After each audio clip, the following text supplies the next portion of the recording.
Welcome to One Word a Day. I'm Sophie, your pilot into the universe of Chinese, and welcome to a new month and a new historical era that we're going to cover. And I have to admit, I know very little about this era. That's so-called equestrian age. That's after Paleolithic, Neolithic, right? Caveman age, farming staging age, and now it's the horse riding age. And I have to say, this is a very impressive age of humans because till then, we become the Earth roaming creature, like a far-ranging, free-ranging humans and civilizations. And okay, here's a map of the major contributor of the civilization in this era. Equestrian means horse riding person, horse rider, and the domestication or taming of wild horses was said by this Western steppe people in this region, right? Like how many of us know about that? I mean, supposedly YouTube is a global audience, so maybe some of you come from that region. If you do, give me a give me a holler. I would love to learn about, and I would love to ride through that region one day. I mean, I cannot ride horse. It's a skill probably it's too late for me to master, but I can ride bikes through it. Um, and this civilization uh, it was said about 4,000 BC, so roughly 6,000 years ago. The first horse taming started, and then people invented wheels, spoked wheels about 4,000 years ago. So 6,000 to 4,000 wheels, and then there is this war technology evolved surrounding horse riding and chariot, like a forwarding. I would imagine chariot in that time probably equivalent to tanks later because you have this arsenal shooting from higher ground to the foot soldiers. And then you have eventually people get rid of chariot because technology or synergy between horseman and horse just grow so good that you eventually the warriors develop the technology of riding the horse and communicate with the horse mostly through the legs and the feet and probably voice, and then use their upper body to bow and arrow or spear, whatever weaponry of choice. So that whole horse based civilization is fascinating to me. Me came from Manchuria, actually, this region. We kind of are shielded from the steppe people, which are nomadic people, horse riding, speed. Like they move across the vast land through speed, and then they are the invaders of this settlements. That's agriculture based civilizations. So so much lures were kept in books and fictions and mythologies about these people.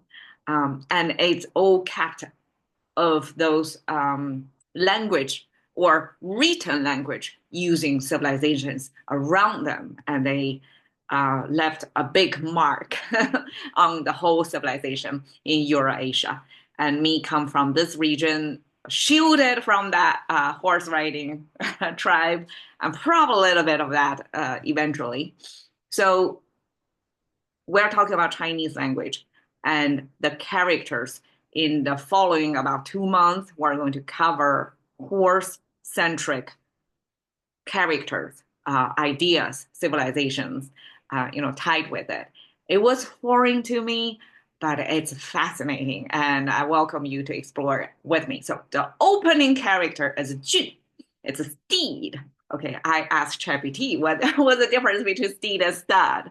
Okay, that probably for English speakers that's like a non-brainer, but for me, these two characters look similar, and they probably shared some. There are some overlapping, but the difference is steed are riding horses. So apparently, horse function diverse. into like riding ones. Some are like a carriage, load carrying ones. Some are probably help with farm fields. Some help with cattle herding. So they serve different functions. So steed is designated for riding purpose. And riding, you can go like deliver mail riding, or not mail, probably is way more than civil mail like a USPS back then, but it's probably more deliver war message because they are the fastest traveling physical being on Earth to communicate. And Steed was used as messenger, right? Or in wartime. So they held this higher status. So if there are this pack order among the horses, and I would say among the domesticated animals, a horse probably is on the higher rank because they have such a diverse function for humans, and the synergy between horsemen and their horse, I can only imagine because me and my bike, my iron horse, so to speak, like we eventually developed a certain synergy, and I grew understanding of how to work on a bike. Now, I can totally imagine for horsemen to develop such understanding, mutual understanding, I have to say. And then they become this power duel, especially in wartime. That's kind of a life and death kind of dual bondage. So this steed is higher among the horse. All right, so stud, okay, simply is a breeding horse. So obviously that's a male breeding horse only. And I would assume for a horse to be breeder, they probably come with good genes for that particular purpose of breeding. As I said, the different functions. So how Chinese 骏 is a pronunciation, and you can see simplified traditional. They differ on this horse character. And if you look at the traditional and this 2,000 years ago's dictionary, they look similar. And this simply is a Chinese simplification or abstraction of what horse mean to us visually. So we have four legs, right? We have a tail, we have the mane of the horses, the main features of horses captured over there. And they take this, it's a very specialized character that's just designated for horse.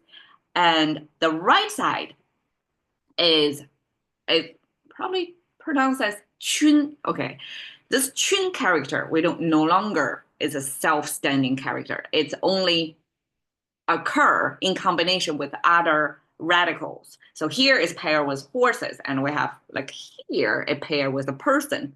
So jun in horse world would be the top notch, the fastest, speediest riding horse. That's probably most valued.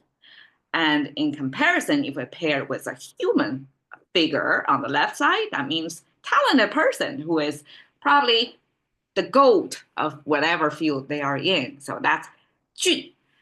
Same pronunciation, share the same chun character. So chun means you walk actually slowly or leisurely. We have this backward walking symbol, which is an ancient footwear that's two deck and with this diagonal line that's pointing to the heel direction. And by the way, Chinese are leftward orienting culture, which means this footwear, this is the toe side, this is the heel side. The toe is facing toward the left. That means the left side is supposed to be forward walking. And now when this line, diagonal line, is pointing toward the heel, that means somebody is backward walking. And we know backward walking is for sure slower than forward walking, right? Because we were not built that way. So backward walking plus on the top, we have Yun, this character. Yun is made of a ladle or big spoon with this simplified human figure. So big spoon on top of a human figure, that means you're given the permission. And I put in my imagination of, okay, if you can share the same food. In English, we have break a bread, right? Break a bread, that means to share food. That means you have that trusting relationship that you're going to eat food from somebody else.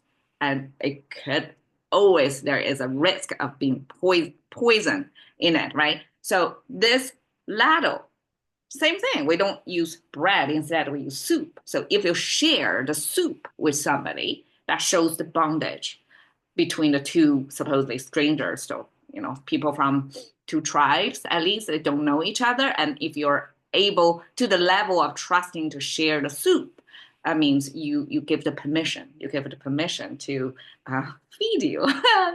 Just like in school, you cannot just casually feed kid. They have a permission of, I guess, licensed feeders to the kid, because that's some public safety issue. In the same way, this feeding soup means permission. So permission to walk backwards means leisure walk. All together paired with the horse symbol, that means speedy riding horse.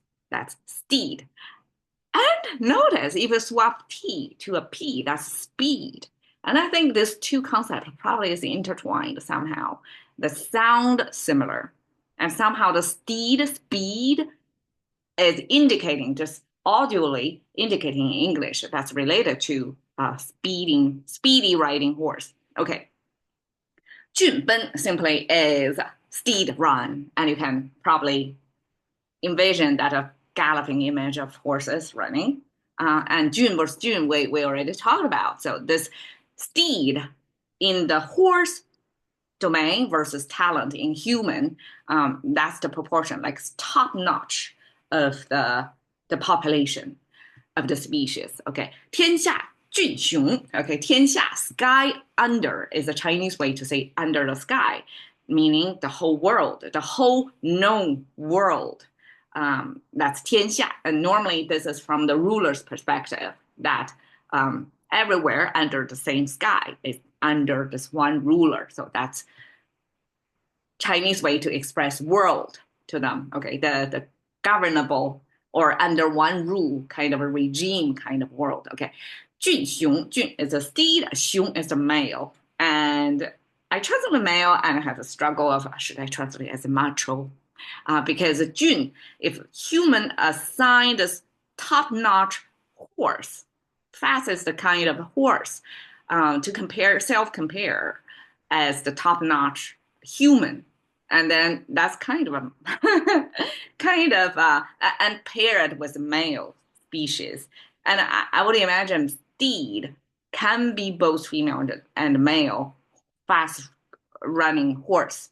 But here, because language users use predominantly males, so they apply that desirable quality fast, like a steed, to compare them to themselves. Okay, so 天下俊雄 simply are those macho guys think they are super fast. They are super fast. In ancient times, war technology means super powerful.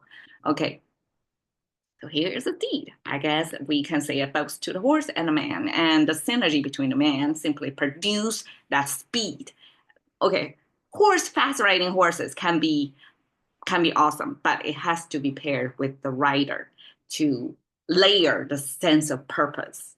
Either you go conquer somewhere or you go deliver some message, something like that, right? So that's steed. Thank you for your time. See you another day.